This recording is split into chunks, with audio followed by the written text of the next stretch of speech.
Qu'est-ce que tu penses des propos de Benoît qui a pris parti pour Mila en rappelant que Nadège était détestable? Il a dit que Nadège avait un problème avec les filles plus belles qu'elle. Alors, je pense tout simplement que Benoît, il est chroniqueur, il a percé, il fait son taf et il surfe un peu sur ce que pensent les gens. Les gens pensent que Nadège est détestable, etc. Donc il va dire ça. C'est pour ça qu'il a souvent des bons scores dans le Mad Max parce qu'il dit souvent ce que pense la majorité. C'est assez facile. Et sur le fait qu'elle soit plus jolie, alors moi je vais être clair, Mila, et c'est pas parce que Nadège c'est ma copine. Mila, peut-être qu'en photo elle est belle, effectivement. Mais tu la vois en vrai, son cul il est trop gros pour être naturel et c'est flagrant, c'est pas beau. D'ailleurs elle arrive même pas à courir. C'est pas une vanne, hein, mais pour prouver Mais que elle a refait ses fesses? je pense, hein, c'est pas possible. Enfin bref. Après, au niveau du visage, je pense que c'est une fille qui se maquille très bien. Voilà. Sans être plus méchant que ça.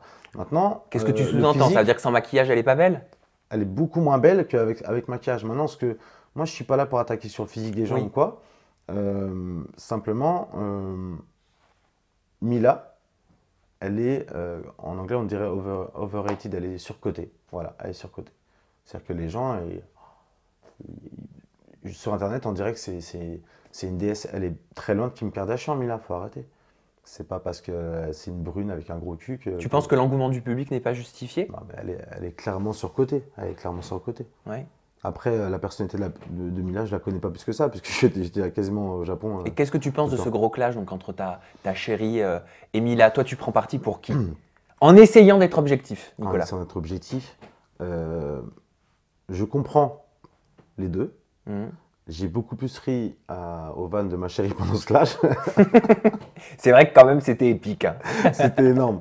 Et non, je comprends que Mila soit énervée, je comprends que Nadège soit énervé, mais à la base, si j'ai bien compris, il y a quand même un mensonge de Neuda. En tout cas, Neuda qui a un peu. Extrapolé. Ouais, voilà, c'est le téléphone arabe. Elle a vraiment. Après, je suis même pas sûr qu'elle ait fait exprès. C'est une question d'interprétation, mais elle a une fois de plus mis de l'huile sur le feu.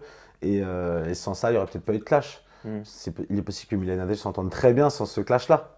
Aujourd'hui, elles s'entendent bien ou pas? Ah, il n'y a aucun contact. Et je pense que, pareil, Mila, elle est très maligne aussi sur les réseaux sociaux. Et je pense qu'elle surfe aussi sur l'image qui est donnée d'elle dans Les Anges.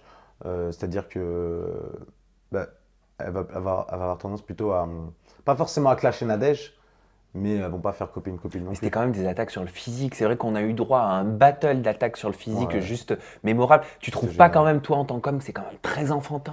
C'est enfantin, oui, mais je suis pas sûr que la télé-réalité aujourd'hui, qu'on ait 25 ou 30 ans, ça dépend, il y a certains anges qui ont 20 ans, je suis pas sûr qu'on soit un exemple pour les jeunes. Je pense pas que ce soit notre rôle.